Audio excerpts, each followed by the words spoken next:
Hello दोस्तों, हम एक नए टॉपिक को कवर करने वाले हैं जो बहुत ही इम्पोर्टेंट टॉपिक है। जनरली ये एग्ज़ाम में इससे संबंधित क्वेश्चन आते हैं, तो इस टॉपिक को हम कवर करने वाले हैं। इससे पहले आप अगर हमारे नए चैनल पर नए हैं तो हमारे चैनल को सब्सक्राइब करें और हमारे वीडियो को लाइक करें। ठीक है, तो हम स्टार्ट करते हैं। हमारा जो टॉपिक है कक्षा 10 का टॉपिक है, ये हमारा टॉपिक है रासायनिक अभिक्रियाएँ।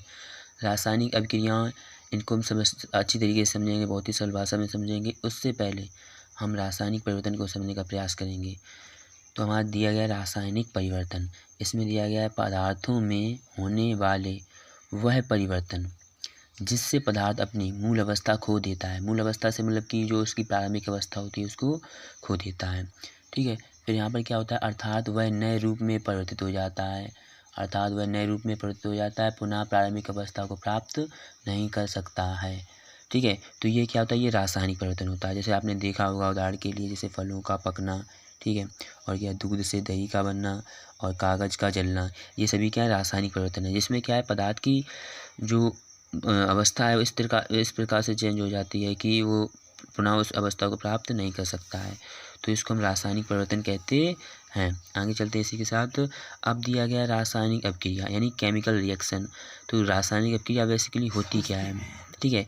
तो उसने बताया कि जब दो या दो से अधिक पदार्थ आपस में इस प्रकार व्यवस्थित होते हैं कि नए गुणधर्मों वाले पदार्थ दो या एक या इससे अधिक बनते हैं। अर्थात रासायनिक अभिक्रिया में क्या होता है, दो या दो से अधिक पदार्थों को मिलाकर एक नए पदार्थ की उत्पत्ति होती है, जिसके गुणधर्म उसके अवयवी पदार्थों से अलग भी हो सकते हैं। ठीक है, क्योंकि ये मिश्रण नहीं होता, मिश्रण और यौगिक में बहुत अंतर होता है। तो रासायनिक अभिक्रिया द्वारा क्या आता है, यौगिक बनता है। उदाहरण के लिए देख सकते हैं आप, जैसे कार्बन। ठीक है, तो आपको ये सिंबल याद करने पड़ेंगे।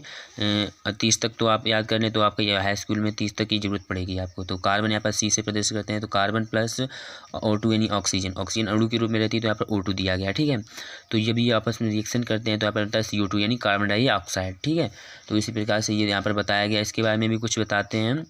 जहाँ कार्बन सी कार्बन है ना, तो जहाँ कार्बन तथा O2 ऑक्सीजन यहाँ पर क्या अभिकारक हैं। अब आप कहेंगे अभिकारक क्या होता है, तो इसको भी समझ लेते हैं। यहाँ पर वे पदार्थ जो अभिक्रिया में भाग लेते हैं जिनके बीच अभिक्रिया करते हैं, यानी जो पदार्थ हम अभिक्रिया में लेते हैं उन्हीं को हम अभिकारक कहते हैं।